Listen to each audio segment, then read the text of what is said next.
자, 요즘 여러분들 혹시 내가 요 쇼츠만 보고 자야지 하다가 밤새워 보신 적 계십니까? 다이어트 선언한 지 1년째 하지만 체중은 전혀 요동하지 않는 분들도 혹시 계시지 않을까요? 자, 술만 그만 마셔 했지만 또 먹고 있는다. 자, 이것이 다 중독입니다, 여러분. 중독.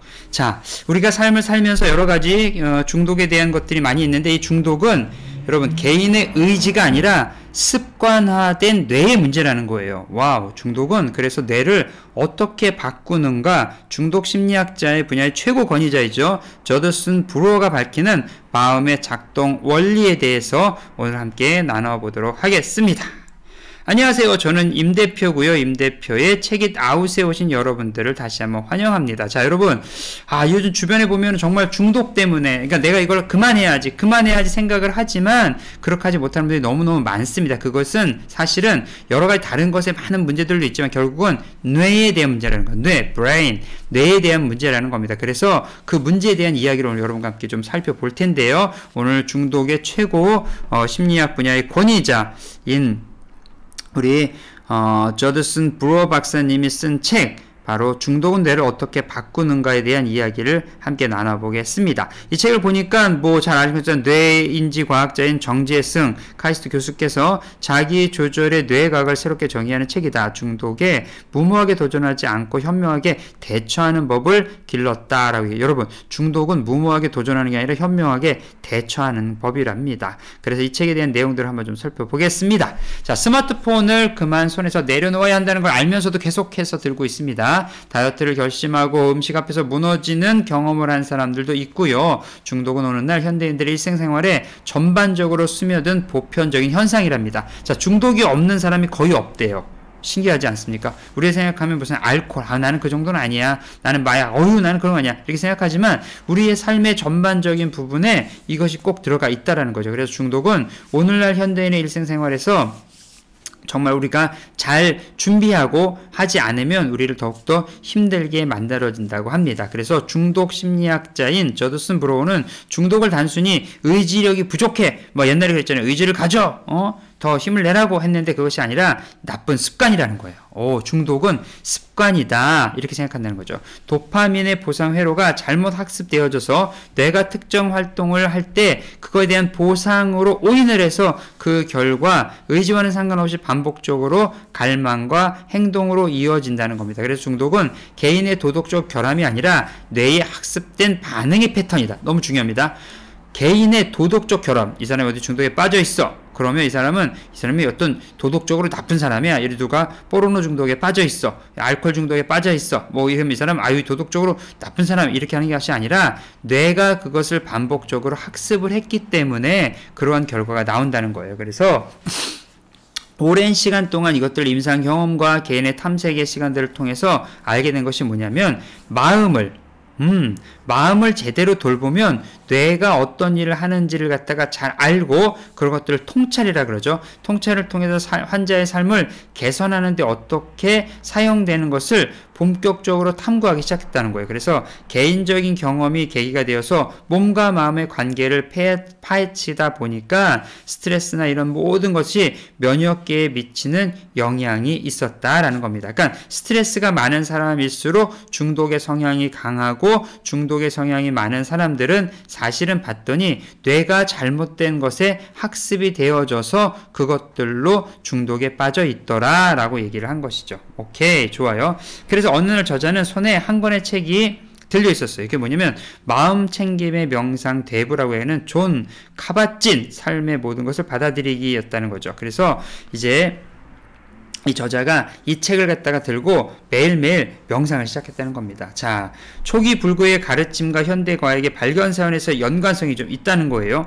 자, 어쨌든 이것이 마음을 잘 다스리고 내면에 깊이 있게 돌아보는 것들을 통해서 이런 중독 증상을 완화시키고 깨달을 수 있게 되었다는 거죠. 자, 실제로 중독 증상이 있는 사람들에게 종교적인 것들을 갖다가 이렇게 처방을 내리시는 분이 계세요. 종교를 한번 가져보시는 건 어떨까요? 교회를 한번 가보시는 건 어떨까요? 이렇게 그런 것들이 사실은 실질적으로 도움이 되어준다는 거죠. 자, 여기 보니까 스키너는 보상 기반의 학습을 통해서 중독에 빠진 뇌의 메커니즘을 설명하는 일들을 여기서 했어요. 시험을 잘 봤더니 엄마가 칭찬을 해줬어요. 칭찬을 받으려니까 공부를 열심히 해야 돼요. 칭찬을 받아 기분이 좋아진 거죠. 우리가 이런 행동을 반복할 때마다 뇌의 경로는 강화하고 습관의 순환고리를 만들어진다는 거예요. 아, 내가 공부를 잘하면 엄마가 나를 칭찬하는구나. 그러니까 내가 더 공부를 열심히 해야지. 그 칭찬이 기분이 좋으니까. 저희 집에 애완견이 있어요. 이름은 스타, 별이에요. 별, 스타. 별인데 이 스타는 항상 트레이닝을 시키죠. 간식으로. 그러면 잘합니다. 산책도 잘하고 잘해야 되는데, 그리고 뭐 이제 절대로 이제 실내 배변을 안 해요. 밖에서 실내 배변 잘. 그럴 때마다 보상으로 간식을 주죠. 그러면 간식을 먹음으로써 행복해지겠죠. 멍멍이가. 그런 식으로 된다는 거예요. 모든 사람의 뇌는 그러한 성향들을 가지고 있기 때문에 종류와 상관없이 대부분의 중독들은 이와 같은 과정을 거친다는 거예요. 주관적인 편향에 지나치게 지배적인 상태를 이룬다는 거죠. 그래서 다양한 중독에 대해서 구체적인 것들을 갖다 다루다 보니까 여러 가지를 갖다 깨닫게 되는데, 뇌의 부분들이 있어서 그런 실험의 결과를 통해서 도파민 들어보세요. 도파민. 감정의 도파민이 생성되는 뇌의 부분을 활동을 증가시키는 것들이 만들어졌는데 가장 많이 증가시키는 게 사랑이랍니다. 자, 여러분, 중독에 빠져 있는 사람에게 주는 처방전 중에 하나가 다른 사람을 좀 돌보라는 거예요. 그 마음들을 좀 주고, 낭만적인 것들, 사랑하는 마음, 성숙한 것들, 이런 것들이 이제 중독에서도 벗어날 수 있도록 만든다는 거죠. 여러 가지 뭐 마음 챙김이라고 얘기하는 것들은 여러 가지 방법들이 있어요. 그 다음에 뭐 산행도 좋고 뭐 수양도 좋고 기도도 좋고 많은 것들이 있지만, 어쨌든 간에 우리의 뇌 자체가 일반적인 것들로 그냥 뭐 어떤 사람들이 중독에 빠졌을 때 나쁜 습관이야, 그리고 그냥 도덕적으로 이렇게 뭐라고 하는 것이 아니라 잘 다시금 스스로를 훈련하고 하면서 만들어갈 수 있다라는 것이 이 책에서 우리 가운데 얘기하는 중요한 핵심 키워드라고 할 수 있겠습니다. 자, 그럼 목차를 좀 잠깐 보도록 하겠습니다. 추천의 글들이 좀 있고요. 그 다음에 도파민에 대한 얘기예요. 도파민, 우리를 갖다 익사이팅하게 만드는 거죠. 이게 이제 중독의 또 다른 얼굴이 도파민을 갖다 팍팍팍 해가지고 다른 거를 했을 때 뭐 소셜 미디어, 뭐 자아 중독, 재미 중독, 생각 중독도 있네요. 생각 중독, 그 다음에 사랑 중독, 이렇게 중독에 대한 것들이 도파민과 연관이 있다. 그래서 도파민으로부터 해방하라는 거죠. 막 뇌가 그 도파민을 막 해가지고 우리가 커피 먹으면 막 잠 안 자고도 열심히 일하고, 원래 커피가 미국에서 경제공황 되어지고 했을 때 사람들에게 무료로 커피를 막 그냥 회사에서 지원을 해준 거잖아요. 그래서 미국은 카페에서도 커피를 리필을 다 프리로 주잖아요. 지금까지도. 왜냐면 그냥 깨어있게 만드는 거예요. 깨어서 계속 일 많이 시키려고. 여러분, 좋은 거 아닙니다. 절대 좋은 거 아닙니다. 쉬어야 될 땐 쉬어야 됩니다. 그래서 도파민으로부터 좀 해방되는 것이 중독에 해방되는 것이다 라는 얘기를 하고 있습니다.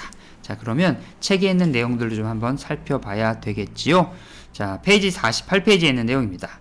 마음 챙김은 세상을 더 명료하게 보는 것이다. 주관적 편향 때문에 길을 잃고 같은 곳을 맴돌 때 마음 챙김은 바로 이런 편향을 깨달아 우리가 어떻게 스스로를 잘못된 길로 이끌고 있을지를 볼 수 있게 해준다. 우리가 같은 곳을 맴돌고 있다는 것은 깨달을 때 비로소 우리는 멈춰서서 불필요한 짐을 내려놓고 방향을 바꿀 수 있다. 비유적으로 말하자면 마음 챙김은 삶의 지형을 탐색하기 위한 지도와 같다. 잠깐 모든 것들을 스탑을 하고 나 눈을 감고 내 마음속에, 내 머릿속에 있는 것들을 하나씩 점검을 하는 거예요. 눈을 뜨고 뭐 눈을 뜨고도 할 수 있잖아요. 그래서 여러분, 우리의 모든 인식들은 눈을 통해서 이게 들어와가지고 망막을 통해서 뇌신경으로 해서 남겨 있는 거예요. 그래서 눈을 감는 행위 하나만으로도 마음을 챙기는 것은 엄청나게 도움이 된다는 것 잊지 말아 주십시오.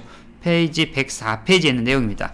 인류 역사의 어느 시점에서부터 우리는 뇌에서 도파민 보상이 제공될 때 드는 느낌이 곧 행복이라는 생각의 조건화되었다. 자, 도파민이 막 보상이 되어지면 그것이 행복이라고 착각을 하게 만들었다는 거죠. 물론 행복을 정의하기란 매우 까다롭고 주관적인 일이다. 행복에 대한 과학적 정의는 여전히 논란이 많다. 뜨거운 논쟁의 대상이다. 감정은 적자생존의 학습 알고리즘에 어울리지 않는 듯하다. 그러나 한 가지 확실한 것은 보상의 기대가 곧 행복은 아니라는 거다.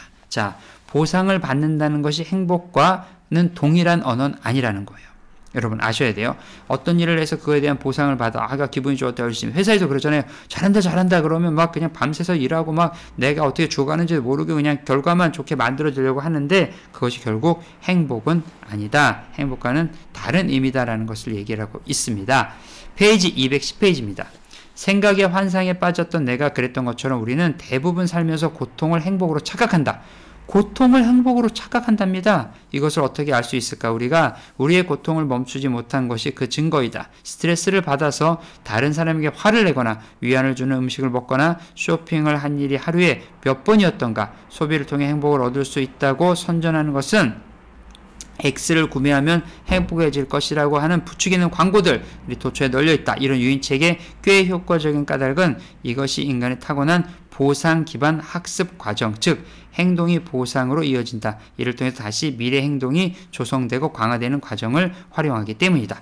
행동에 대한 보상을 준다. 미래 행동 조성이라는 거예요. 내가 이것을 하면 보상을 받아. 그럼 나는 도파민이 분비되고 행복해질 거야. 라는 것이 내 뇌에서 학습이 되어졌다는 거예요. 그렇기 때문에 중독 증상이 계속 우리의 삶에 일어난다는 겁니다. 자, 여러분, 이런 것들 좀 다시금 좀 생각해 봐야 되지 않겠습니까? 마지막으로 297페이지입니다.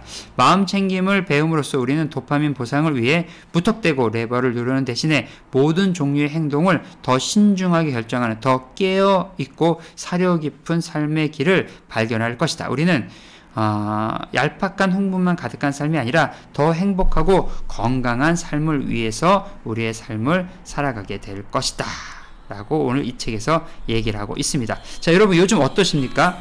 요즘 여러분은 어디에 빠져 계세요?